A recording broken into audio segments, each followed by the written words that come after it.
Hello and welcome to Thursday Thoughts. Thursday Thoughts? What on earth are they, I hear you ask? Well, my friend Lucy and I meet every week over on Instagram to talk all things personal growth because she is as obsessed with it as I am. And we decided that we might as well put those conversations out as a weekly podcast. So now you can listen to us chat here on Apple Podcasts or Spotify or wherever you listen to your podcasts. And we'll be talking about topics such as spirituality, limiting beliefs, the ego, imposter syndrome, gratitude, meditation, confidence, and so much more. So if you're ready, here we go. Well, we're talking today about rest and why it's so important and how so many of us, including me as well, and you, aren't so good at it. However, I'm trying to get better at it. But I think as a society, as a culture, as a society, rest has really bad press in that we've all been conditioned to think that if we are resting, if we are taking some time out, that we actually are lazy and that we should be doing something. I don't know about you, but I am programmed that I need to be doing something at all times. Yeah. But actually, rest is so important. I have learned so much about the importance of rest and getting enough sleep. I mean, I think that kind of falls into this as well. It's getting enough sleep Yeah. as well. And if we don't, actually, there are some really negative consequences. I was having a quick look, actually, just so I had these at hand. So, for example, having enough sleep and rest are linked to obviously an improved quality of life and reduced risk of premature death, basically. It was studies suggest that meeting the recommended guidelines for sleep and rest, which is sort of between 7 and 9 hours a night, but that includes sort of resting your body as well. It reduces all sort of types of death by as much as 24% in middle-aged and older adults. So Amazing. 24% is quite a lot. And there was another quite interesting statistic I found, which was people who sleep less than 5 hours per night are twice as likely to develop dementia God. compared to those sleeping 6 to 8 hours, because when you're asleep, your brain does amazing things. There's all this sort of clearing and cleansing of all the toxins and all the things which can get, if they don't get cleared out, can actually cause things like Alzheimer's and Yeah.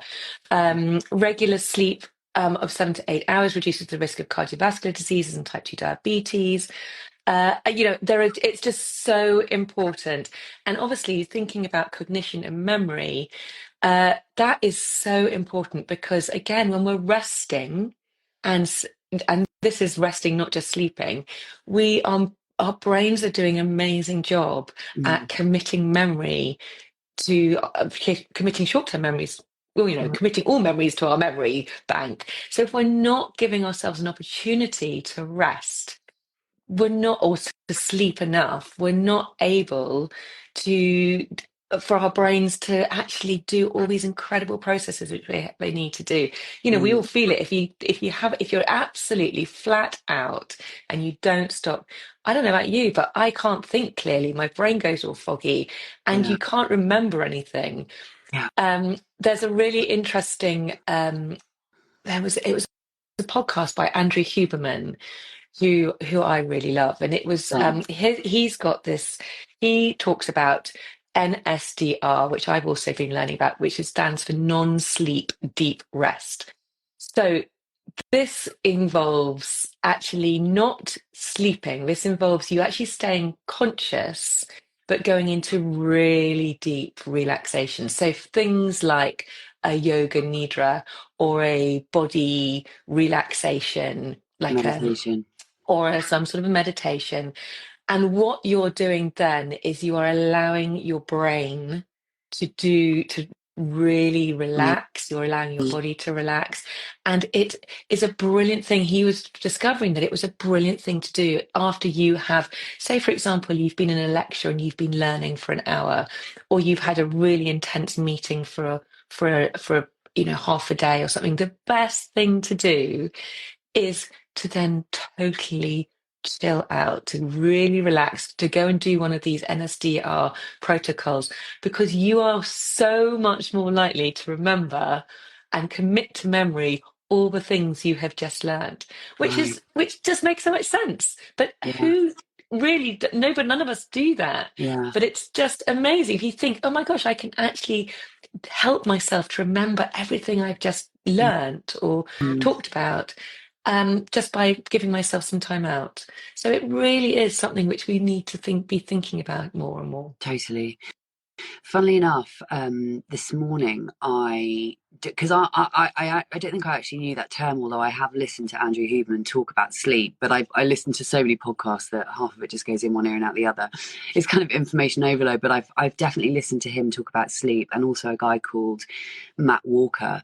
In fact, I did a mini-sode about the Yeah, benefits of sleep. he's the expert, He Matt is, isn't he? Walker. He's a He's sleep amazing. expert. Yes. And some of the negative side effects of not getting enough sleep are absolutely fucking terrifying.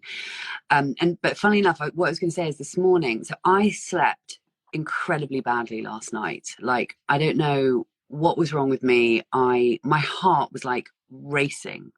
I couldn't Oh, sleep, and my heart was love. just, when you're really, I don't know. Anyway, my heart was racing and I just felt really anxious and I just couldn't sleep. And I mean, I obviously eventually drifted off, but I think I must have only got about 4 hours sleep last night. And this morning, after I'd done my cock-a-doodle-oo half hour morning routine club, I actually sat down and I quite often do this after it, I'll do my own meditation, because when I'm doing cock-a-doodle-oo, I'm not meditating because I'm, guiding it. So I sat down, and normally I do either one of your breath works that you and I did together, or I do a Sam Skelly breath work, or I do just my own meditation with, normally I listen to some kind of music without words, and just meditate to music. But this morning I tried this thing which I'd done before. There's a woman called, I think she's called Emily Fletcher, who talks about this specific meditation technique, which is exactly what you were referring to with Andrew Huberman. It's like a deep rest. And the way that she talks about it is that you basically do it for 15 minutes, and she actually does it twice a day. And there was a time where I tried to meditate twice a day. That went out the window, but hey. But basically, so this morning in my meditation, I was really consciously thinking about wanting to kind of get that rest that I hadn't had during my sleep. And the way that I did it was I didn't use any music, which is really unusual. And I just sort of sat on the sofa with my legs crossed, eyes closed, breathing as sort of deeply and gently as I could, and doing the way that she teaches it is you basically bring awareness to all of your five senses. Yeah. So whilst you're doing it, you think about, just for a couple of minutes, you focus on what you can see. And even though you have your eyes closed, we can still see like shapes or patterns or whatever. And then you focus on what you can hear. You focus on like the loudest sound, the quietest sound. And so I went through that, and then I just sort of went into a meditation where I was just kind of focusing on my breath, and I just did it for about 15 or 20 minutes, because, and exactly like you say, when we do that sort of deep relaxation, we are completely we're allowing our brain to rest, aren't we, at that point, as well as our body? But is it more Yeah. about the brain resting in a meditation like that? Is that right? Yeah, so basically you're shifting your brain waves. So if doing one of these practices that encourage your brain to shift from the beta waves, which is basically associated with alertness and being Yeah. awake, to alpha waves, which are kind of more of a relaxed focus.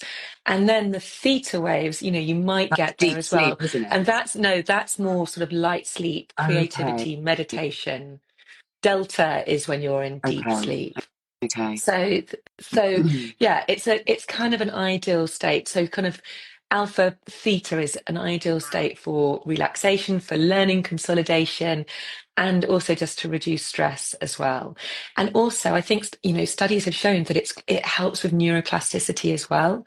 So it Right. helps to really, if you're trying to learn something new, if you're trying to create a new habit, it really helps with that as well. And also, if you're It will lower trying your to visualize, cortisol.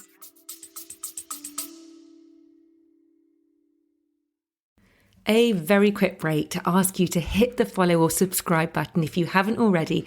And if you're enjoying this episode, I'd be super grateful if you could hit those stars and rate it too. Thank you. Yes, Sorry. great. Yeah, so lower your cortisol, it will help with Yeah. visualization. So lots of so I think it was Salvador Dali, Oh yeah. one of the most Yeah. craziest artists ever. He used to hold something like a spoon or something and would try and nod off. And he'd hold the spoon because then, just as he was nodding off, the spoon would drop, he'd wake up, and that's when he felt like he had his most creative Oh, ideas and creative visions. And I think I've heard that before with other really creative people. That is the time mm, when your brain, because your conscious mind is sort of out of the mm, way, it allows your subconscious mind to take mm, over. So if you want to get as creative as possible, that is when to do it. So your yeah. brain is just, it's your conscious mind is is basically getting out of the way. Yeah. And that's where you can One get the one break. one thing I'd love to get your thoughts on, Polly, is I sometimes wonder, like, how do we sort of define rest? Like, forget sleep, because obviously that's a, completely different kind of rest. But when we're talking about like the rest that I'm really bad at, because I do really prioritize my sleep, and I mean, I probably don't get as much as I should, but I'm definitely very conscious. Like, I need my sleep. When I don't sleep, I'm a fucking lunatic, and I can't deal. Um, but where I know that I need to be better is learning to rest during the waking day, Mm. and just sort of taking that time to truly just switch off. That's what I'm really bad at. And what I'd love to know is how do what sort of constitutes a restful state? Could that be like, obviously meditation can be rest, but can it be something like a walk in nature, Yes. or I mean, also, is sitting watching TV or watching Netflix, is that rest, or is that not really rest? Because this is, I think, quite something that we need to think about, because I think we think that when we sit down and veg out and watch something on Netflix, that is rest. But actually, is that rest, or is that just making our brain still work in a different way because we're still being stimulated? So actually, should we not count that time in front of Netflix as rest? Well, I think it depends what your intention for your rest is. So if you want to physically rest, then yes, I think you can probably sit and just, if you've been on your feet all day, or you've Mm, been, and your body's really tired, yeah, I think that's okay to sit and chill and watch TV. But I think if your mind if is exhausted, if you have just been on and your mind is busy and it's been racing, and you've had, or maybe you've just had such, you need a sensory rest mm, because you've had so much stimulus all day with lots of screens, and then actually maybe sitting and watching TV isn't the best thing for you. mm, And maybe then you just need to have a real rest, and maybe that going for a walk out in nature is the best thing for you then. But that mm, obviously wouldn't be so great if you need a physical rest. So I think it's really determining what it is you actually need in that moment. And again, it's all boils down to this awareness, tuning into your body. mm, What do I actually need right now? It might be a social rest. You might be, I know if I'm around people for a whole weekend, for example, or even for a whole day, I just need to go and retreat and have a rest from all of that. So it's just tuning in what your body needs at that time. And I think ultimately for rest, if you were going to give it, I think for me, if I was going to give it a definition, it's allowing your body to be able to return back to a state of mm, homeostasis, of calm, of parasympathetic, tuning into that mm. parasympathetic side of your nervous Yeah. system. So as we've talked about before, often we're on all the time, and that will trigger our sympathetic side of our nervous system, which is our fight, our flight mode, our freeze mode. And that's okay if we need to be on and if we need to be on the go. But the problem is we're in that mode so much of the time Mm, that we forget to return, we've forgotten how to return back to our rest and digest, which is our parasympathetic mode. So what sometimes we need to do is have enforced restful breaks to help us return back to that state. And I think a lot of the problem is for a lot of people who might suffer from anxiety, who are extremely stressed, their systems have got so used to being in this high stress state Mm. that they've forgotten how to return back to this homeostasis state. Their set point has sort of risen and it's Yeah. no longer back at the rest or digest. Yeah. So that is why practices such as meditation, NSDR, protocols such as yoga nidra, what they're doing, and I would say meditation for a lot of people is great, but for some people, if they are stuck in a high stress state, it's It not doesn't even help. possible for them to get back. Yeah. So actually what you need to do is get back into your body. Yeah. So doing something like a yoga nidra where you might be tensing parts of your body and then you're consciously relaxing them. When you So say you're yoga kind of, nidra, so what do you mean it's by the yoga time nidra it specifically? it's actually a it's a kind of a yogic practice, but you can have guided sessions. It's a bit like a muscle relaxation. It's like an all over body. It's a guided muscle relaxation, really. Often it's like you are guided around different parts of your body. You're asked to tense them and then to relax it. And it's a very chilled process, but it's helping you. What it's doing, it's reminding your body how to relax. It's almost Mm. reprogramming your system and Mm. reminding it what relaxation feels like. And often, if you've got an incredibly busy mind, it's you can't think your way out of a busy mind often. Mm. You've got to get back into your body. And that is where like your breath is good because you can use your breath to help hack. It's like a hack really to help to tell your body I'm safe, it's okay. Your body has probably been, if you're very very stressed, very anxious and in work, and your body's forgotten how to feel safe. It doesn't feel safe, and ultimately it's about safety. So what we've got to Mm. do is retrain it to know what that safety feels like. And so doing these sorts of practices, like a muscle relaxation, another good one is like to feel if you can feel your heart beating in your body, is just to kind of get out of your mind into your body, and Mm. it's reprogramming, retraining your body to feel calm and safe. Mm. And so that over time, it can start to return back to that state on its own. Does Yeah. that make God, Yeah. No. sorry, No. No. I want to rant this morning. No, no, no, no, it's brilliant. I mean, gosh, as I said, I knew you were going to be much better at talking about this than I am. And I think, this is where, for example, doing breathwork or meditation every day in the morning, first thing, is a really good way of just getting your body back into that state, isn't it? And sort of getting your Yeah. nervous system back into balance and getting back into your parasympathetic nervous system. And that there's that sort of cumulative effect of doing those kinds of practices every day. Yeah, your I do try body that. your body needs to know what it feels like for you Yeah. to be able to return back to it. Yeah. Sorry. No, no, no, no, not at all. Um, Maybe we could talk a little bit more about sleep, because obviously sleep is like so, so, so key. And I feel like I've learned in the last, probably the last year, only the last year or so, actually, how incredibly. I mean, obviously we all know that sleep is important. Obviously we all know that we have to sleep every night. Da, da, da, da, da. But I don't know that we all know truly how detrimental it is to not get enough sleep.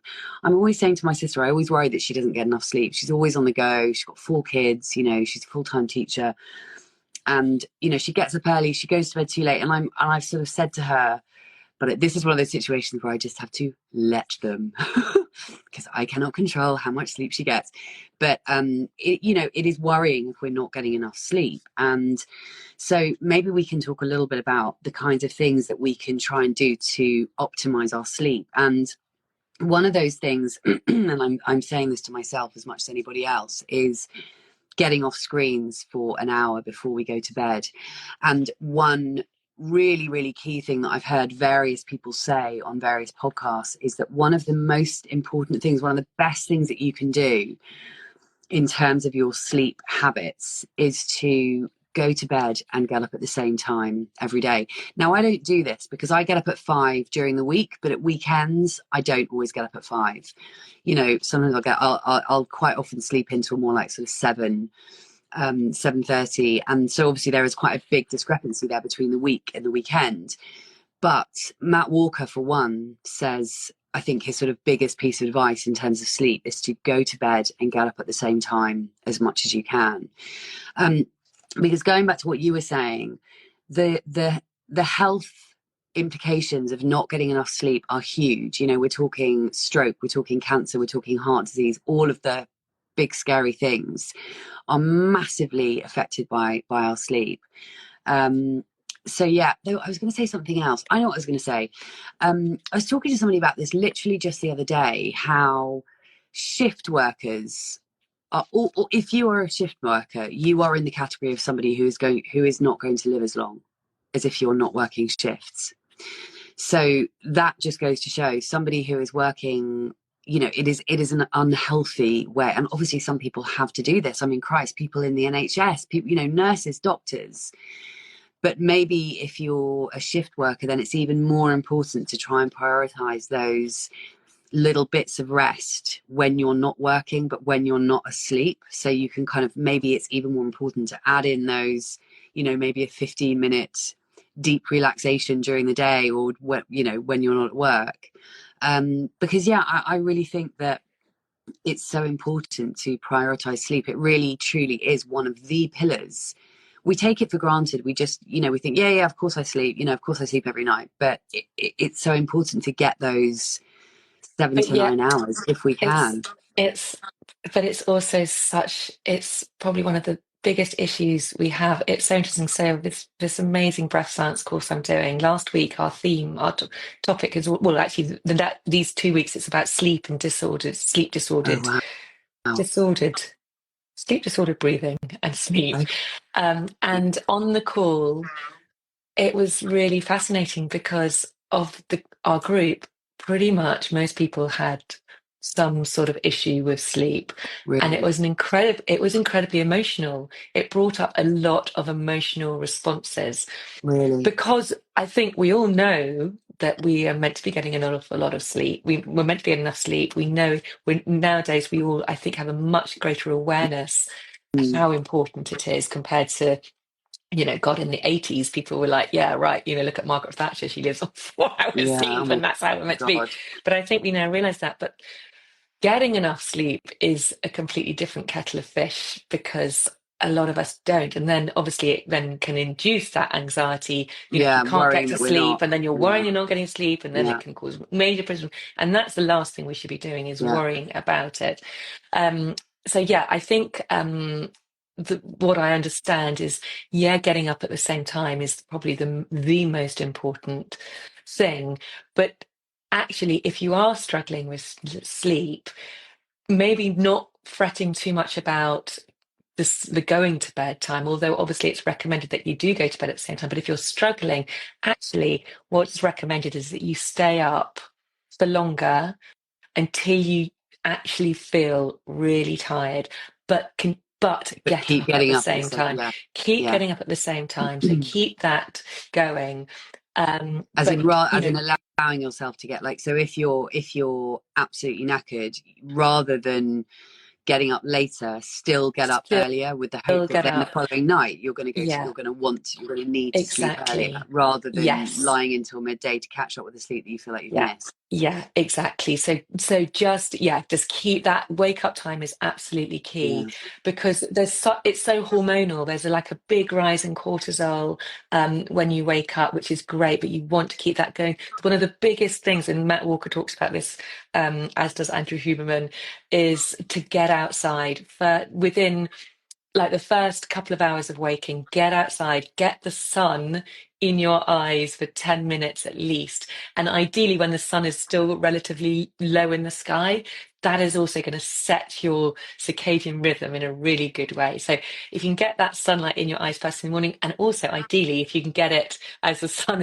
is lowering at night as well, and go and get some sun in that sun then. But at night also it's important just to keep all the lights, as it starts to get darker, keep the lights low. Don't have a big bright overhead lights on, and sort of it's kind of trying to live like we used to live all Mm, those thousands of years ago before we had electricity, getting your body right. Keeping a window open, keeping your body temperature cool, that's another big thing, which really apparently helps with sleep. Don't have your heat. I never have the heating on in our bedroom. I always have the window wide open. I'd much rather be cold and getting snuggle under my duvet.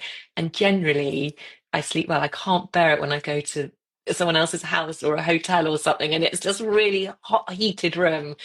I never sleep well. So yeah, I think it's just something though which I think we don't want to. The last thing you want to be doing is getting worried about it. It's mm, just about never worry about it. Just try and do. We all know about good sleep hygiene now. About we shouldn't be looking at our phones. Trying to keep your phone away from your bed.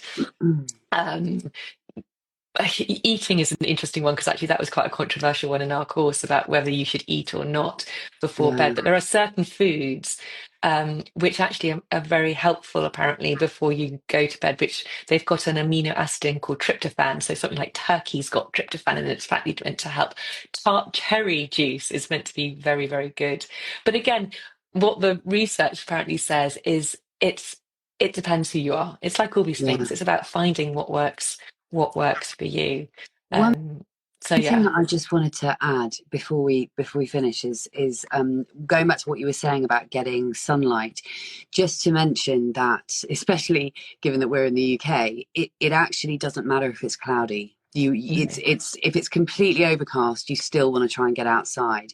You just want to try and get outside if possible for a bit longer. So if it's a bright sunny morning, then 10 minutes is fine. But if it's super cloudy and like rainy, then you're going to need more like half an hour if possible. But it's still, the point is it still counts even when it's Yeah. overcast, so it's still worthwhile getting outside first thing if you can, even Yeah. when it's really, really cloudy. So I just Yeah. wanted to remember to say Yeah, that. exactly. I mean, I think ultimately, if you're tired, have a rest in the day and just check in with yourself. Do I need to have a break from screens? Do I need to have a physical rest and just literally just sit down for half an hour and just, because actually you'll get more done. We all think, I can't possibly rest because I've got so much to do. But in the grand scheme of things, you Yeah, will be so much more yeah, productive if you give yourself a little yeah, break, and sort of like a reset, and then start what you need to do. yeah. So I'm talking to myself here as well because I'm not very good at doing that either. So yeah, yeah. All right. Well, Cool. there we Well, go. I think we're already Yeah. done. It's half past, Yes. and Yes. thanks for all your sort of words of wisdom this morning. I feel like I've been pretty useless on this one, but it's really No, you. interesting to hear your. um, no, it's just really, really interesting to hear your take on it, to be honest, and it's definitely something that I need to focus on more, Yeah. and probably most of us do. Yeah. But hopefully this has been interesting or helpful to Hopefully. somebody out Yes. there. Somebody. I hope And we're so. back. All Sorry, are we right. back on Thursday or Friday? Friday. Are we back on I can't Friday? Because we're remember. getting another one in the can, I Yeah. think. I I think it's can't Friday. remember. Yeah. Okay. All right. All right. All See you later, love. right. Have a lovely Bye. Have a nice day. day. Bye. Bye, bye, Bye. bye. Bye. Bye.